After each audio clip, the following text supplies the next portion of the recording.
মধ্যপ্রাচ্যের যুদ্ধ পরিস্থিতিতে দেশে জ্বালানি তেলের দাম বাড়ার শঙ্কায় চট্টগ্রামের ফিলিং স্টেশনগুলোতে জ্বালানি তেল কিনতে ভিড় করছেন ক্রেতারা। তবে ক্রেতাদের চাপে অনেক পাম্প মালিক জ্বালানি বিক্রি সাময়িকভাবে বন্ধ রাখার সিদ্ধান্ত নিয়েছে। সেখানকার আরো খবর নিয়ে আমাদের সাথে যুক্ত হচ্ছেন সহকর্মী প্রণবেশ চক্রবর্তী। প্রণবেশ, পাম্পগুলোতে ক্রেতাদের ভিড় কেমন দেখছেন এবং এ বিষয়ে পাম্প মালিক ও ক্রেতারা কি বলছেন?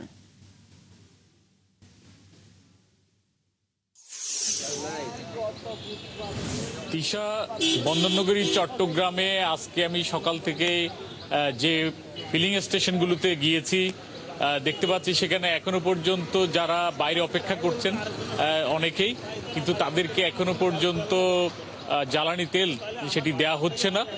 না দেওয়ার কারণে তারা অনেকেই অনেক ফিলিং স্টেশন ঘুরেও তারা পাচ্ছেন না। আমি যেটাতে আছি এটি গনি বেকারি এলাকায়।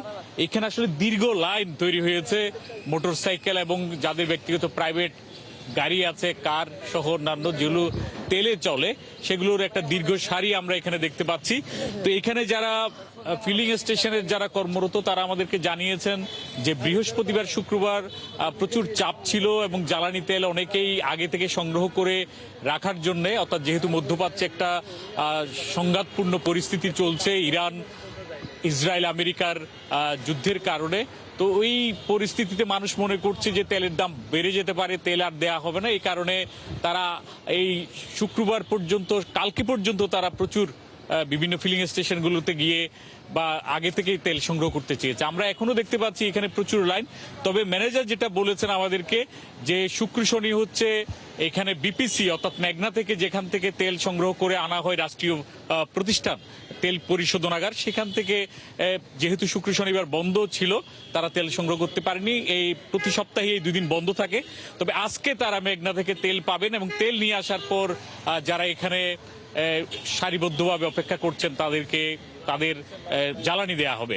তবে এটি আমি যে স্টেশনে আছি সেখানে বলা হয়েছে এদেরকে 12টা পর্যন্ত অপেক্ষা করতে বলা হয়েছে। এখন যে সারি দেখা যাচ্ছে আসলে কতক্ষণ লাগে বোঝা যাচ্ছে না। এবং মেঘনা থেকে তাদের যেসব ট্রাক বা ভাউচার যেগুলো গেছে তেল সংগ্রহের জন্য, সেগুলো যদি ফেরত আসে তারপরে হয়তো এখানে যারা অপেক্ষা করছেন তারা তাদের জ্বালানি তেল পাবেন। জি, প্রণবেশ চক্রবর্তী, ধন্যবাদ আপনাকে আমাদের সাথে যুক্ত হওয়ার জন্য। দর্শক, চট্টগ্রামের ফিলিং স্টেশনগুলোর খবরাখবর নিয়ে যুক্ত ছিলেন আমাদের সহকর্মী প্রণবেশ চক্রবর্তী।